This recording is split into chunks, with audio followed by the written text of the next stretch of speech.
The Smoke Room on the Kyle by Ted Russell. Tall are the tales that fishermen tell when summer's work is done, of fish they've caught, of birds they've shot, of crazy risks they've run.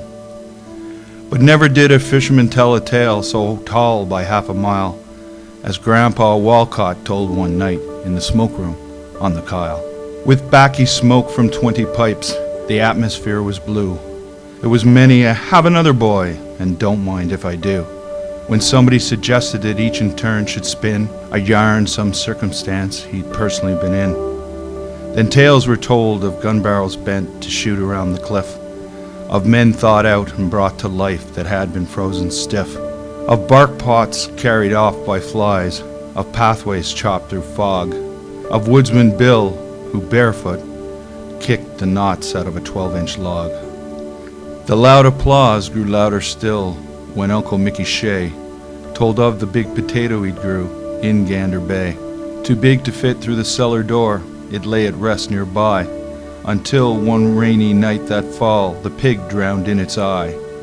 But meanwhile in a corner, his gray head slightly bowed, sat Grandpa Wolcott, 88, the oldest in the crowd. Upon his weather-beaten face there beamed a quiet grin, when someone shouted, "Grandpa, 'tis your turn to chip in." "Oh no, boys, leave me out," said Grandpa. "Oh thanks, don't mind if I do."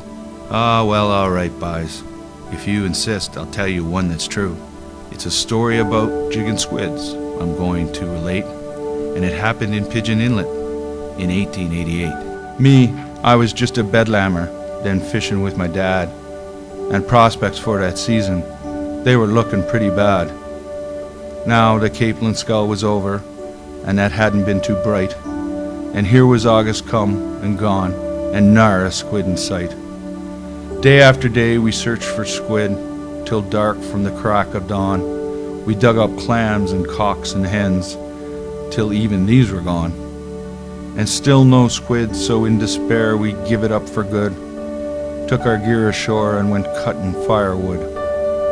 Now, one morning, while out in the woods with all the other men, and wondering if we'd ever see another squid again, Father broke his axe that day, so we were the first ones out.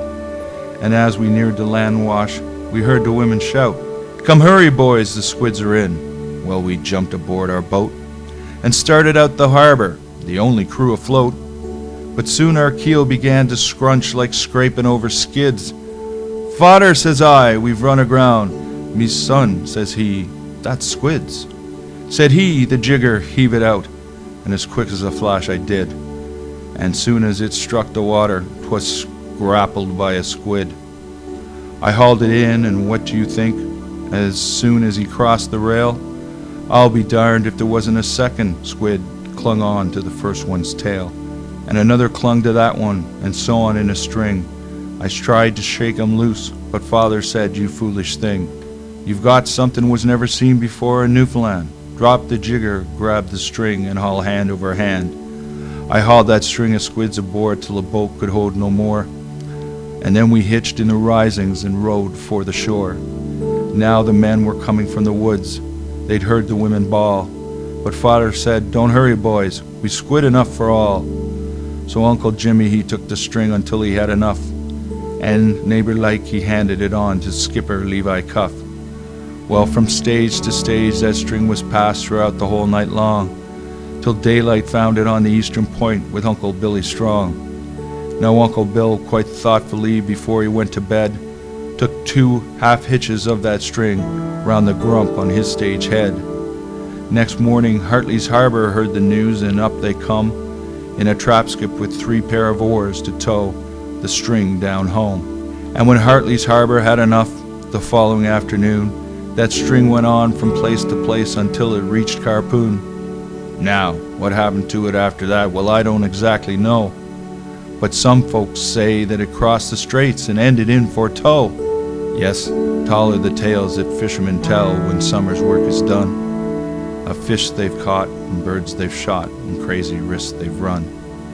But never did a fisherman tell a tale so tall be half a mile, as Grandpa Wolcott told that night in the smoke room on the Kyle.